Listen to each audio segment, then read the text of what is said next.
രാത്രി 9 വരെ വെള്ളമില്ലായിരുന്നു. അതിനുശേഷം പെട്ടെന്ന് വന്നൊരു വെള്ളമാണ് രാത്രി 3 മണിയായപ്പോൾ. കഴിഞ്ഞ പ്രാവശ്യത്തെ ആ വലിയ വെള്ളപ്പൊക്കത്തിൽ നിന്നും ഒരു 6 അടിയെങ്കിലും മുകളിലോട്ട് വെള്ളം ഉയർന്നിട്ടുണ്ട്.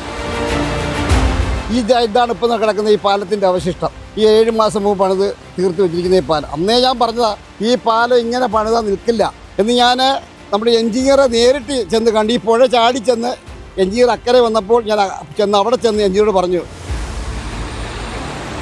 കഴിഞ്ഞ കുറച്ച് ദിവസങ്ങളായി ശക്തമായ മഴയാണ് കേരളത്തിൽ പലയിടത്തും ലഭിക്കുന്നത്. ഈരാറ്റുപേട്ട അടക്കമുള്ള പ്രദേശങ്ങളിൽ വലിയ നാശനഷ്ടമുണ്ടായി, വെള്ളപ്പൊക്കമുണ്ടായി. ഇപ്പോൾ ഞാനുള്ളത് ഈരാറ്റുപേട്ടയിലെ ഒരു പാലത്തിന് സമീപമാണ്. ഈ പാലം പണിതിട്ട് വെറും 7 മാസം മാത്രമേ ആയിട്ടുള്ളൂ എന്നാണ് ഇവിടുത്തെ ആൾക്കാർ പറയുന്നത്. വെള്ളിയാഴ്ച രാത്രി പുലർച്ചയോടുകൂടിയാണ് ഈ പാലം പൊളിഞ്ഞു വീഴുന്നത്. ഇത് ഈ പ്രാവശ്യം ചെയ്ത് കേടറിട്ടാണ് പണിത്. കേടറിട്ട് ആദ്യ പ്രാവശ്യം വാർക്കപ്പാലമായിരുന്നു, ഫുള്ളായിട്ട് വാർക്കയായിരുന്നു പാലം. 2018 വെള്ളപ്പൊക്കത്തിൽ ആ പാലം ഒലിച്ചു പോയതിന് ശേഷം മുൻ MLA സെബാസ്റ്റ്യൻ കുളത്തിങ്കലിൻ്റെ MLA ഫണ്ടിൽ നിന്നും ഏതാണ്ട് 21 ലക്ഷം രൂപ വകവരുത്തിയാണ് ഈ പാലം പണിതത്.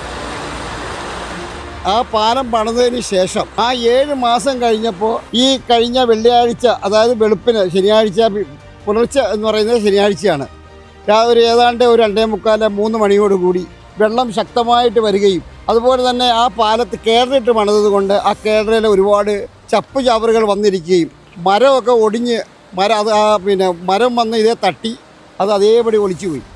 ശക്തമായ ഒരു ശബ്ദത്തോടു കൂടിയാണ് ഈ പാലം ഒഴുകിപ്പോയത്. ഇതുകൊണ്ട് പരാജയം എന്ന് പറയുന്നത് ഞങ്ങൾക്ക് തന്നെയാണ്. അക്കരെ താമസിക്കുന്നവർക്ക് ഇക്കരയ്ക്ക് കടന്നു വരാൻ, നമ്മുടെ കാരക്കാട് സ്കൂളിലേക്ക് പോകേണ്ട കുഞ്ഞുങ്ങൾ, അതായത് ഇവിടെ അക്കരെ ഒരു നഴ്സറി ഉണ്ട്, ആ നഴ്സറിയിലേക്ക് പഠിക്കാൻ പോകുന്ന പിഞ്ചോമന കുഞ്ഞുങ്ങൾ, ഇവർക്കൊന്നും നിവൃത്തിയില്ലാതെ ആകെ ബുദ്ധിമുട്ടുന്നൊരു സന്ദർഭമാണ് ഇപ്പോൾ ഉള്ളത്. ഇങ്ങനെ ഒരു സന്ദർഭത്തിലുള്ള ഈ പാലം ഞങ്ങൾക്ക് ഇനിയെങ്കിലും ഇപ്പം പുതിയൊരു MLA വന്നിട്ടുണ്ട്, അദ്ദേഹത്തോട് ഈ കാര്യം ശ്രദ്ധയിൽപ്പെടുത്തുകയും ഏതെങ്കിലും രൂപത്തിൽ ഈ പാലം പുനർപണി നടത്തി തരികയോ അതല്ലെങ്കിൽ 50 മീറ്റർ താഴെ ഒരു പാലം, അതായത് വാഹനങ്ങൾ കയറി ഇറങ്ങാൻ പറ്റിയ കോസ്വേ പാലം സർക്കാരിൻ്റെ ശ്രദ്ധയിൽപ്പെടുത്തിയിട്ടുണ്ട്.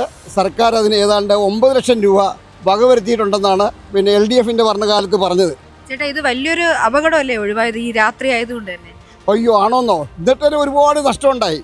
ഇതിലെ ഏറെക്കുറെ ഇവിടെ ഉള്ളവരുടെ എല്ലാം മോട്ടർ പോയി, അതുപോലെ ഒരുപാട് നാശനഷ്ടങ്ങൾ സംഭവിച്ചിട്ടുണ്ട്. പല വീടുകളും ഒലിച്ചു പോയിട്ടുണ്ട്. ഒരു വീടിൻ്റെ കംപ്ലീറ്റ് കാര്യങ്ങൾ ഇതിലെ കട്ടിൽ, മേശ തുടങ്ങിയ ഒരുപാട് സാധനങ്ങൾ ആൾക്കാർക്ക് നഷ്ടം വന്നിട്ടുണ്ട്. പകൽ സമയത്തായിരുന്നു, സ്കൂൾ കുട്ടികൾ പോകുന്ന സമയത്തൊക്കെ പകലാണെങ്കിൽ വലിയ അപകടം ഉണ്ടായേനെ. എൻ്റെ പകലായിരുന്നുവെങ്കിൽ ദൈവാധീനം കൊണ്ട് നമ്മൾ രക്ഷപ്പെട്ടു, അല്ലെങ്കിൽ വലിയ അപകടത്തിൽ നിന്നും നമുക്ക് ഒഴിവാൻ സാധിച്ചു. പകലൊക്കെ ആണെങ്കിൽ നമ്മുടെ കുഞ്ഞുങ്ങൾ അക്കരെ ഇക്കരെ പോയിക്കൊണ്ടിരിക്കുകയാണ്. രാത്രി 10 മണി വരെ ഞാൻ കണ്ട ആൾക്കാർ കടന്നു പോകുന്നത്. ഞാൻ ഈ പാലത്തോട് ചേർന്നാണ് താമസിക്കുന്നത്.